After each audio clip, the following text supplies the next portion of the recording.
Di Kaisarea ada seorang yang bernama Cornelius, seorang perwira pasukan yang disebut pasukan Italia.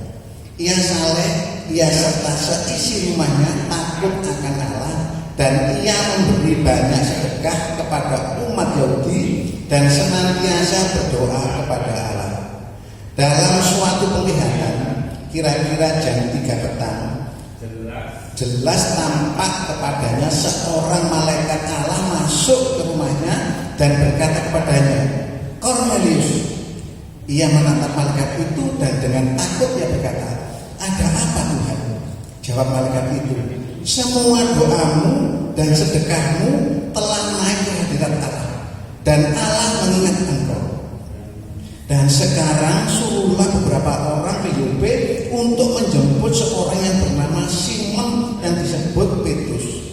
Ia menumpang di rumah seorang penyamak kulit yang bernama Simon yang tinggal di tepi laut."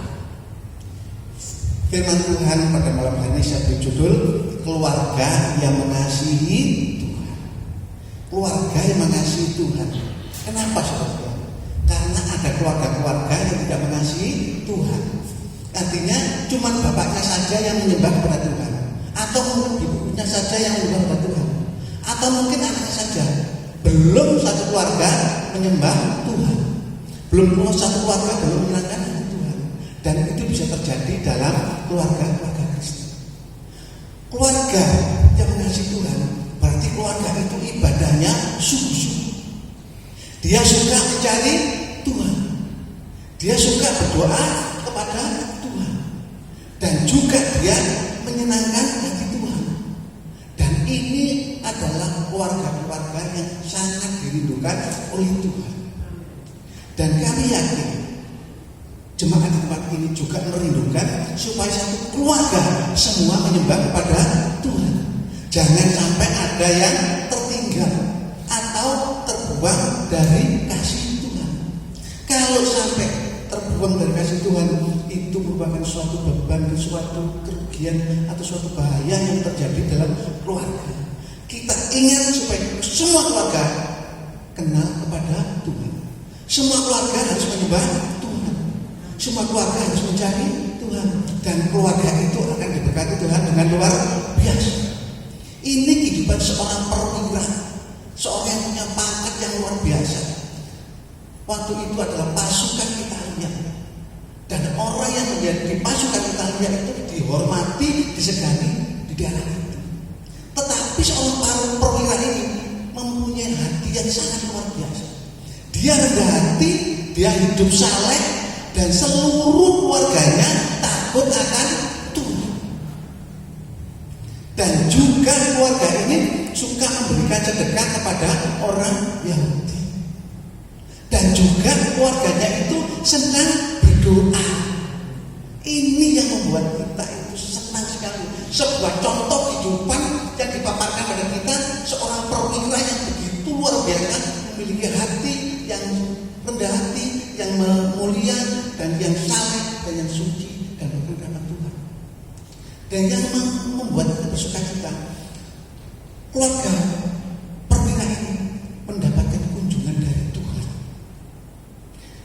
Tuhan memerintahkan malaikatnya untuk datang ke rumah Cornelius jam 3 petang.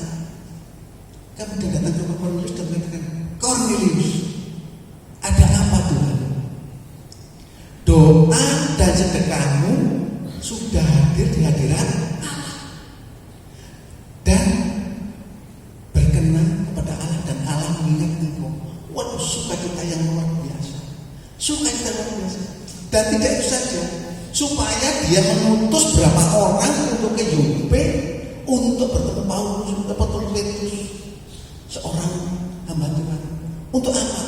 Untuk mendengarkan firman Tuhan. Ini suatu anugerah yang luar biasa. Tidak semua orang yang mengalami seperti ini. Seorang perwira punya pangkat tinggi, mempunyai hati yang sayang kepada Tuhan. Ada 3 perkara pada pagi hari ini supaya kita menjadi orang dikenal Tuhan. Tuhan yang pertama, kebenaran yang pertama, Tuhan menghendaki keluarga hidup saleh dan suci. Tuhan menghendaki hidup saleh dan suci. Orang yang memiliki kehidupan saleh, keluarga yang mengasihi Tuhan, dituntut untuk hidup saleh karena standar hidup kita adalah kehidupan Tuhan Yesus. Standar kehidupan kita adalah Tuhan Yesus. Kalau orang dunia standar hidupnya tokoh-tokoh mereka atau panutan mereka, tetapi semuanya itu dianggap sampah di hadapan Tuhan. Tetapi punya kita ini mempunyai standar hidup yang tinggi, yaitu standar hidup Tuhan Yesus. Standar kita bukan dari dunia, tapi standar kita dari surga. Dan itu yang harus kita syukuri. Teladan hidup kita adalah Tuhan Yesus. Tuhan Yesus itu dalam dunia tidak pernah berbuat dosa. Bahkan dicaci maki dia tidak mau membalas. Bahkan dia menderita, dihancurkan juga tidak membalas. Bahkan sampai mati di kayu salib untuk menebus dosa kita. Dan di sana dia dipaku sampai mati. Terus kalian, ini suatu anugerah yang luar biasa yang diberikan kepada kita sebagai contoh Tuhan menjadi murid Tuhan Yesus seperti apa. Dan kita melihat kehidupan Tuhan Yesus itu sungguh luar biasa. Tipu mesti tidak ada. Dicaci maki pun tidak membalas. Kita sebagai manusia, kalau kita dihina, kita direndahkan, pasti hati kita panas. Ya enggak? Panas. Apalagi kalau dia punya hutang, kemudian waktunya bayar, kita tagih, kemudian dia marah-marah. Pernah nggak terjadi? Terjadi. Saya sendiri pernah alami seperti itu. Saya nagih, malah saya dimarahi. Kalau kita mungkin dimaki seorang, atau mungkin dibenci seorang, atau mungkin dihina seorang, atau mungkin kita disakiti seorang, jangan membalas. Dikatakan di sini Tuhan menyerahkan kepada Tuhan. Tuhan yang menghakimi dengan adil. Saya yakin kita semua akan melihat seperti ini. Dan anak Tuhan dikenal orang yang sabar, orang yang bisa dipegang janjinya. Kalau bilang ya, pasti dilakukan. Kemudian yang kedua, kita disebut anak-anak Allah jika hidup kita dipimpin Roh Allah. Jangan menuruti hawa nafsu, tapi ikutilah pimpinan Roh Kudus. Supaya kita mengikuti pimpinan Roh Kudus, supaya kehidupan kita itu dalam kebenaran. Karena kita ini bukan anak dunia, tapi anak Tuhan yang telah diberikan Roh Kudus untuk berjalan dalam kebenaran. Kebenaran yang kedua, Tuhan menghendaki keluarga takut akan Allah. Sifat yang kedua, Tuhan menghendaki supaya kita takut akan Allah. Karena orang yang takut akan Allah berarti orang itu menghormati Tuhan, menghargai Tuhan, dan menjunjung tinggi Tuhan. Karena apa? Tuhan punya kuasa yang luar biasa. Tuhan punya otoritas atas kehidupan kita. Kita melakukan ibadah harus dengan sungguh-sungguh, dengan cara yang berkenan kepada Tuhan. Karena hal ini merupakan suatu penghormatan kepada Allah. Dan itu yang dihargai. Kadang-kadang orang ke gereja bajunya sakit-sakit.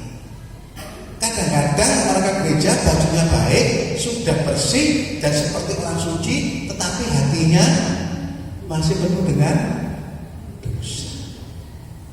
Masih ada kotoran-kotoran dosa. Itu bisa terjadi karena masih ada perbuatan dosa yang dilakukan dengan Tuhan. Itu bahaya. Harus datang ke Tuhan, harus dalam kehidupan yang suci dan berkenan di hadapan Tuhan. Karena ada apa? Orang yang dari gereja itu untuk bertemu dengan Tuhan, untuk menyembah Tuhan, untuk menyembah Allah yang kudus, tetapi hidupannya tidak kudus. Oleh sebab itu kita harus rasa takut kepada Tuhan, memiliki penghormatan dan penghargaan yang sungguh-sungguh akan pengorbanan Yesus Kristus yang membuat kita bisa diselamatkan oleh Tuhan. Dan kita kalau tidak menghormati itu, kita akan sia-sia hidup kita. Orang yang takut akan Tuhan dipelihara oleh Tuhan. Kasih Tuhan kepada kita luar biasa. Oleh sebab itu kita harus memberikan kasih mengasihi kita kepada Tuhan, karena Tuhan lebih dulu mengasihi kita. Jadi anak Allah jangan jadi hamba uang, karena Tuhan berjanji akan memelihara kita. Sudah, jangan khawatir, apapun yang terjadi berserah kepada Tuhan, dan kita doakan kepada Tuhan. Tuhan, dalam keadaan seperti ini, Tuhan tolong saya. Apapun yang terjadi, Tuhan bertanggung jawab. Tuhan setia, dan kita saudara Tuhan adalah orang yang berkati Tuhan. Dan yang ketiga, kepada ketiga, Tuhan ingat sedekah Kornelius. Tuhan ingat doa Kornelius. Jadi doa dan sedekah Kornelius diterima oleh Tuhan, diterima di hadirat Tuhan. Kalau doa kita diterima oleh Tuhan, pasti dijawab. Pasti dijawab. Kenapa? Berkenan pada Tuhan, dan Tuhan akan ingat. Tapi bagaimana kalau sakitnya tidak sembuh-sembuh?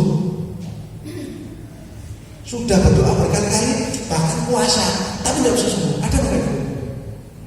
Ada. Tapi kalau kita iman pada Tuhan, apapun yang terjadi, semua dalam rancangan Tuhan, semua dalam kehendak Tuhan. Roh Kudus adalah sahabat kita sampai. Roh Kudus adalah sahabat kita sampai kekekalan. Kalau dalam kehidupan kita tidak ada Roh Kudus, bahaya. Kenapa? Yang masuk roh setan. Karena di dalam dunia ini ada dua kekuasaan, kuasa Tuhan dan kuasa setan. Kalau dalam kehidupan kita tidak ada Roh Kudus, tidak ada kuasa Tuhan, kuasa siapa? Ya seperti itu. Lama-lama kita jauh dari Tuhan. Lama-lama kita enggan berdoa. Lama-lama kita tidak melakukan ibadah kita. Itu sangat bahaya. Jadi Roh Kudus harus kita pelihara, harus kita hargai, harus kita minta, harus kita jaga, supaya kita menjadi orang yang benar Tuhan. Kita harus menjaga ibadah kita. Ibadah yang perlu kita jaga, karena orang-orang itu bisa terganggu ibadahnya apa? Karena malas, karena cuaca, karena pekerjaan macam-macam. Dan yang kedua, hubungan kita dengan Tuhan harus kita perhatikan. Kedekatan kita dengan Tuhan harus kita perhatikan. Kalau kita nggak dekat sama Tuhan, berarti Tuhan jauh dari kita. Apa yang terjadi? Dan kita akan. Dan yang perlu kita jaga adalah jam-jam doa kita. Ini penting. Roh Kudus itu punya fungsi sangat luar biasa, menguatkan orang Kristen, menguatkan orang percaya. Kalau tidak ada Roh Kudus, orang itu tidak akan bisa percaya kepada Yesus. Tetapi kalau ada Roh Kudus, orang itu tambah lama, tambah setia kepada Tuhan Yesus, dan pasti keselamatan hidup.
Pulanglah dengan damai sejahtera Allah yang melimpah-limpah, dan kekuatan Allah yang melimpah-limpah akan tetap mengatur kehidupan saudara dan saya.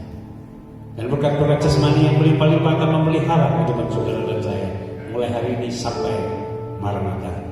Semua ini kami terima di dalam persekutuan dengan Allah Bapa dan Putranya yang tunggal, Yesus Kristus Tuhan kita, dan Roh Kudus menjamin saudara dan saya akan menikmati setiap janji-janji Allah. Di dalam nama Tuhan Yesus Kristus, yang percaya boleh katakan